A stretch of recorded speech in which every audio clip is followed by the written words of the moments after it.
Going live. We are live. Good evening, everybody. My name is Ben Reisinger, professor of J560. Welcome to the weekly Google Hangout. We just got a couple people right now, small but mighty group, and hopefully some more students will catch on. But if not, students that are not here tonight, you guys will hopefully be able to watch this Hangout on the YouTube link later. So welcome to class. It's February 4th, 6 p.m. Like I was telling you guys, I kind of like to start with some crazy new media, social media stuff that happens every week. And today, like I was just saying, there's a guy out there, Martin Shkreli, okay? This guy's an entrepreneur. He had a hedge fund, and he bought a pharmaceutical company. And then he raised the price of, what is it here? I can't think of it. I can't say it. He raised the price of Daraprim, okay? It's an anti-parasitic drug from $13.50 a tablet to $750, okay? Well, he did this 6 months, 9, 10 months ago, okay? And he flaunts about it. He flaunts about, everything that he does and how much money he's making and stuff like that on Twitter and Facebook. I mean, it's really, really crazy. This guy is a bad human being. There's just no getting around it. And he laughs at it. So in December, he got arrested for fraud. Fraud, I think it was like something with securities, maneuvering money and this and that. So Martin Shkreli got arrested in December, and today he went in front of a congressional committee. The guy is getting taken down, and I mean, it's a crazy thing. So he went in front of this committee, and these congressmen, these senators, are sitting there just telling him, you have hurt thousands of people by doing this drug, and people have died, and their lives have changed, and you're just sitting here making money off of this and going out and flaunting, your boat and drinks. You have hurt thousands of people. Whoa! By doing this Oh, that's me. Sorry, guys. I had my other window Professor on. of J560. Welcome to the weekly Google Hangout. We just got. Well, there we go again. I don't know what happened. Okay, sorry. So this guy went on Twitter today. He went on, in front of this congressional committee, and he said, I invoke my Fifth Amendment rights, so I don't want to say anything. I mean, come on, people. I mean, come on. So after that, he gets out, and he tweets this. And again, his Twitter handle is MARTIN, Martin, SHKRELI. All right? He said, hard to accept that these imbeciles represent the people in our government. I mean, unreal. I mean, this guy is being taken down by the federal government. And then after he tweeted that, he tweets was it a Vine? It was a Vine, okay? So he tweets this Vine, check out my sick escape from photographers into my armored SUV, then hashtag smooth. I mean, really? Seriously, this guy he's got a big head. He's got a very inflated ego. And so this is my fail of the week, okay? I mean, it's obvious that he's using social media to as an outlet to kind of show his lifestyle and how he's cool and things like that, but it's horrible. So I think that, if you want to follow something interesting, and you want to follow, some ways, if you ever have a client or a person that does some things, follow this guy, okay?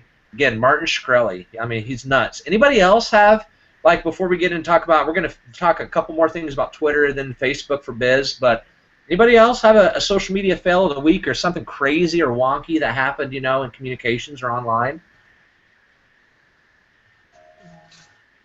No? Well, I don't know if it's crazy. Did you guys hear the kind of little mini battle between? Can you guys hear me? Yeah, we can hear you, Sarah. Go ahead. The little mini battle between, I think it was Burger King and Wendy's about. It was just a little Twitter banter back and forth, nothing crazy, but I think they were. Who was it first? I don't know. Wendy's, or one of them was. It was Burger King because they were 5 for 4. Yeah, and then they kept saying, and then Burger King came back pretty witty and was like, because 5 is better than 4, and it was their pick 5. Mm-hmm. And then someone commented to Wendy's, saw that and retweeted it and tagged Wendy's and said, what are you going to say next, Wendy's? And Wendy's goes, what did they say?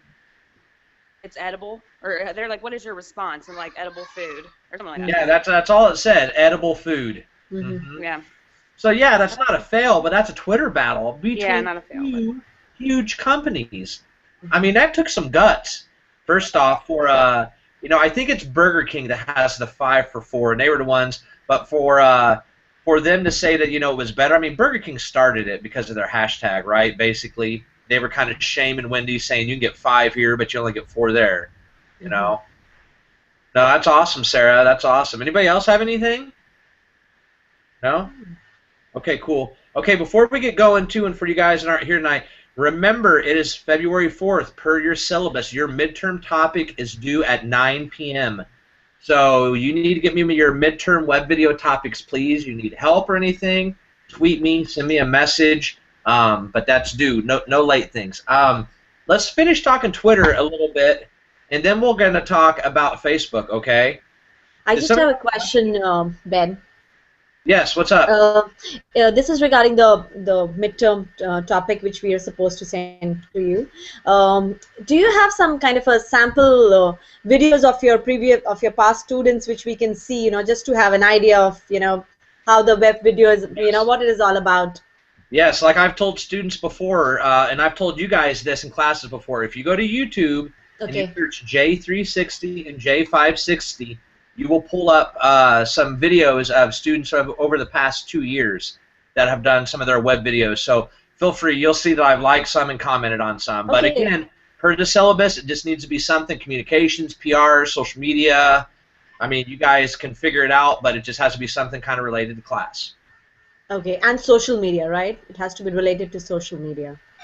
Well, sure. Social media or communications or PR or something, in our run. Okay. Cool. Sounds good. Thank you. Yeah, you're welcome. Any other questions about that real quick? Okay, cool. Okay, cool. So, we talked Twitter last week, and you guys are getting going with the hashtags and stuff, but again, we don't have a lot of time to talk, and it's such a quick overview.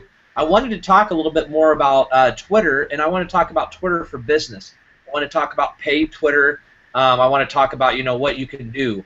Again, I tell everybody, in all social media platforms, the free ride is done and over, okay? You can go on there and you can do things for free for your company, your organization, whoever it is you might be representing or doing social for, let's say, and you can put posts on there and this and that, but unless you have just engagement out the absolute wild roof, and people sharing your things and liking your things, or in the Twitterverse, liking and retweeting, and commenting back, it's hard.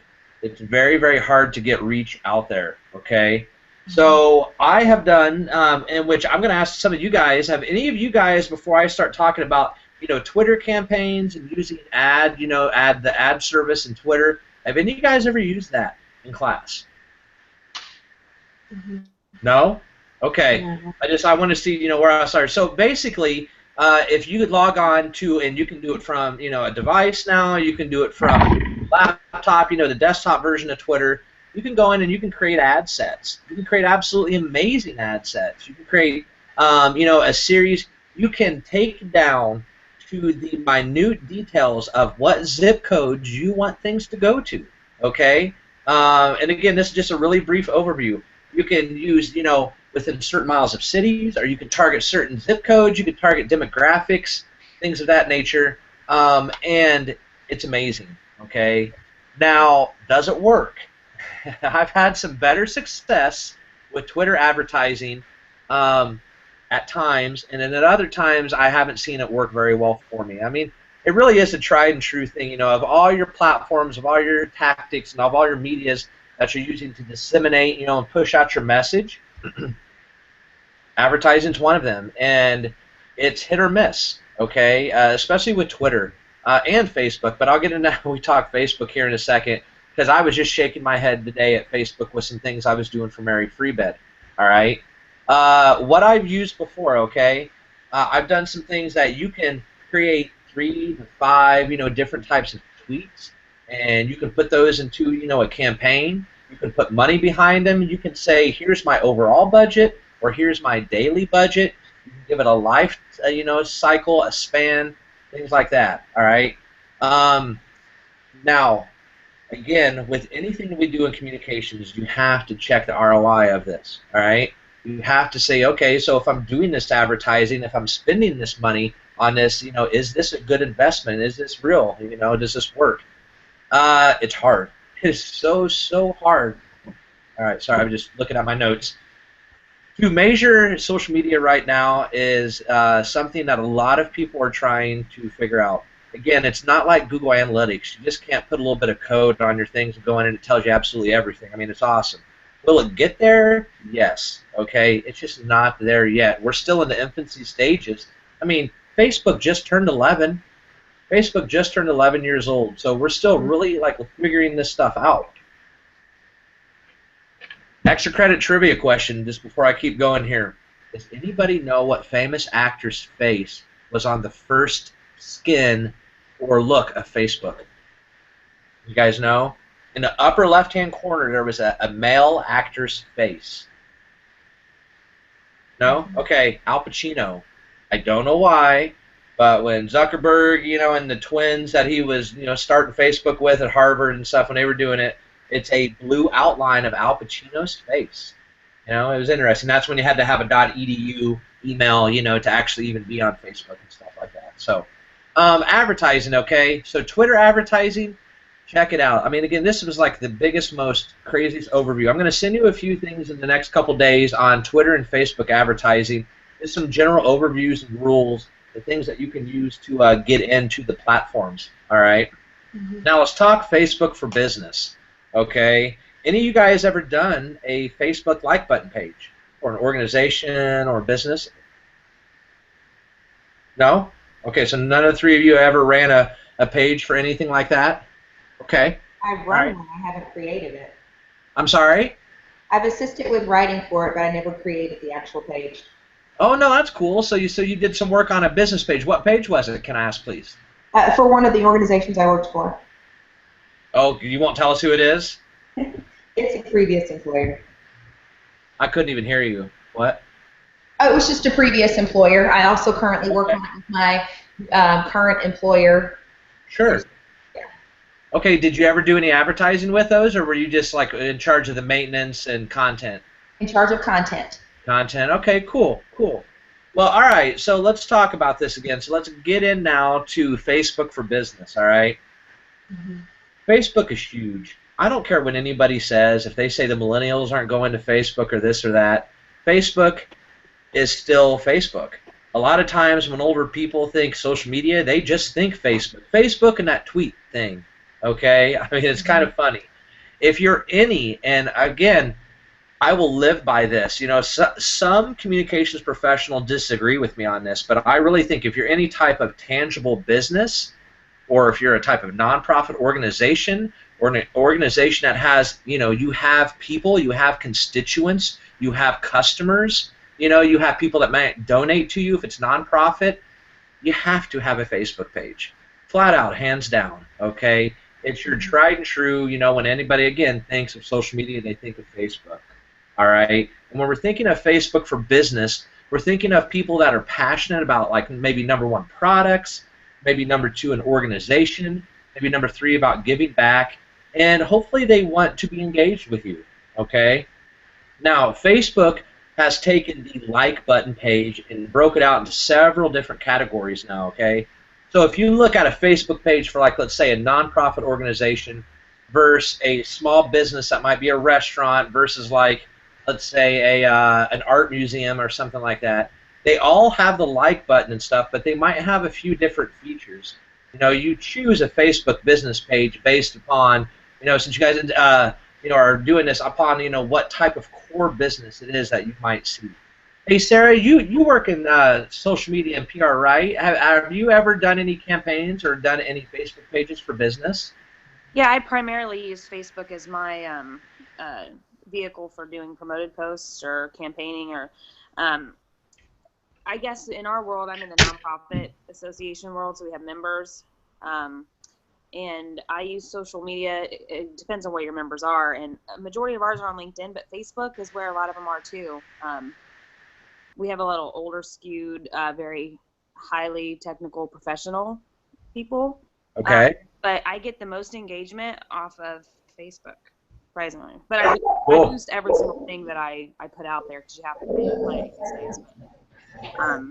Yeah, I use Facebook pretty much all the time to put out any content, any promotions, and blog posts that we do, and I promote every one of them. No, that's awesome, and That that's a answers your- huge help for nonprofits. Nonprofits are some of the businesses that do the best with Facebook. That's awesome. Have you ever used any money? Have you ever done any, publicizing just your page, or doing post boost, or doing campaigns like certain zip codes or demographics? Have you ever done anything like that?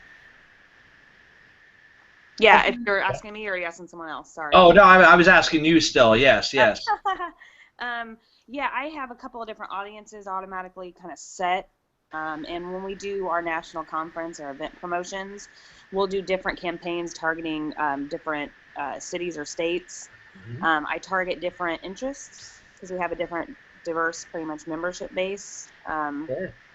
So I target in a lot of different ways and different campaigns depending on what it is I'm promoting. And then I have a larger audience that I promote, like our more general blogs, and I promote our page a lot to that broader audience. That's awesome. Yeah. And who's your Facebook page again? Will you tell the class? Can we look? Yeah, no, that's totally fine. We are it's a mouthful. We're the Partnership for Philanthropic Planning. The Partnership for Philanthropic Planning. We're an agency of the Lilly School at IU, and we're almost to 1,000 likes. I know the number isn't always the most crucial thing, but when I started a year and a half ago, I think there was like 40 likes. Awesome. Way to go. That's a good way to build, man. That's awesome. Took some time. Yeah. Well, that's cool. Okay, people. So check out Sarah's page and stuff like that, and Yeah. see what she's done. See what she's done. Thank you for sharing. I appreciate it. No problem. Okay, so again, business. As you've seen from Sarah, she works for a nonprofit, and they do very well with it. Okay, and I'll tell you guys this too. I have a very love-hate relationship with Facebook because I don't trust Facebook. I've spent thousands and thousands of dollars over the last 5 to 7 years working with clients, and especially now at Mary Free Bed Rehabilitation Hospital. So if you guys want to go to, just type in Mary Free Bed in Facebook, you can you'll see 2 pages. You'll see our wheelchair and adaptive sports page, which I actually let that crew, that department take care of, and I just kind of oversee their page. And you'll actually see a Mary Free Bed page, which that's basically me. I have an intern. We have a communications intern that helps with some of our Pinterest and Tumblr and Instagram posts and things like that. But to us at Mary Free Bed, our demographic, Facebook is absolute king. I mean, it's the king, it's the queen. We call ourselves Mary, okay? So, I mean, it does amazing for us. When you think of healthcare, the main demographic for healthcare, especially we're not an acute care hospital, we're a rehabilitation hospital. So we're where people come after they've, went and had their surgery, or, they're getting over something. We do inpatient and outpatient rehabilitation. We're actually the 5th largest rehabilitation system in the entire country. So it's a pretty big deal. So our demographic are females, really primarily age 30, even maybe 35 to like 55, 60, even 70 at times, okay? And I'll tell you guys this, our Facebook page at Mary Free Bed is 70% females. Seriously, 70% female, 30% males are our demographics on our Facebook page. So I know, and this is what does good for me, I know I have the right audience targeted. Just like Sarah said, she's getting ready to hit 1,000, and woo, do the happy dance when you hit that 4-digit number. That's awesome. I've been there. Any communicator that works in social media has been there, okay? And that's great. But if you're 1,000 people, or I think Mary Free Bed has like 5,600. When I started 2.5 years ago, Mary Free Bed had like 1,000, 1,100 people on her page. Now we're at 6,655, okay? But yes, I have used some money and things like that to make this page what it is today. And it's great. I mean, it really is. Okay, so again, we have, Facebook, Pinterest, Twitter, Tumblr, Instagram, LinkedIn with Mary Free Bed, but the Facebook hits it, okay? And I'm going to tell you there are 2 main ways that I spend. I can put a post on here, ladies, it infuriates me that I will put a post on Facebook on this page with 6,655 people on it. I will not boost the post, okay? It'll be a picture, it'll be a video, something like that. It really is engaging, okay? But if I put no money behind it, I see a 3 to 6% return. I'll see 200 to like 500 people like my post, and it just kills me. And I've worked with my times. Like, okay, so for a while, nights were really good for me because I was thinking that's maybe when moms and our female demographic were winding down and getting on. And then for a while, it was the mornings. I mean, your times that work best for you will fluctuate, okay? And you can see these things inside Facebook, inside the Insights tab, all right? And it will give you Facebook gives you really too many metrics. Again, it's very difficult to measure these metrics, okay? And Facebook has them all for you, all right? I gotta take a drink. I've been talking too much. Anybody have any questions or anecdote? No? We'll rock on. Hey, here's the loud one. Come here. But come on.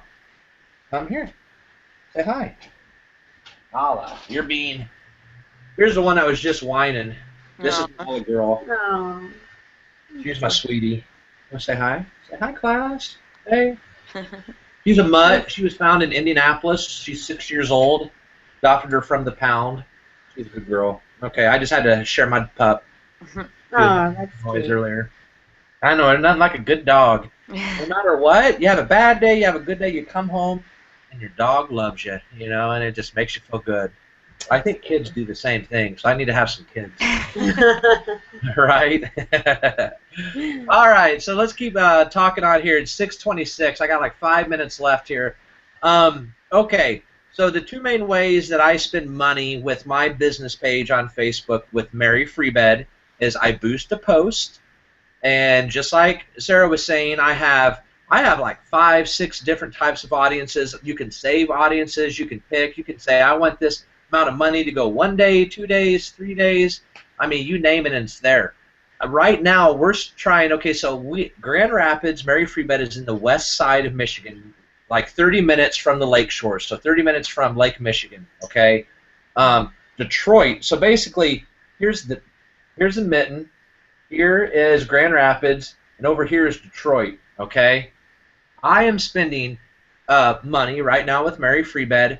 I am targeting metropolitan and suburban Detroit areas to try to get people to come the 2 hours over for their, you know, if they need, you know, brain injury or spinal cord injury or pediatric, you know, if it, you know, it's a mom or dad and their daughter or son needs help.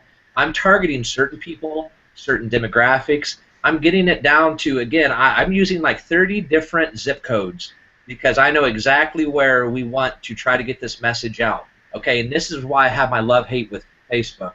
So over the past week, Facebook told me that my ad set with these, you know, these zip codes and things like that over in the Detroit area had 298 website clicks. Because the whole purpose of this ad set targeting people in Detroit was we created a special page on our special landing page on our website called Choosing Mary Freebed.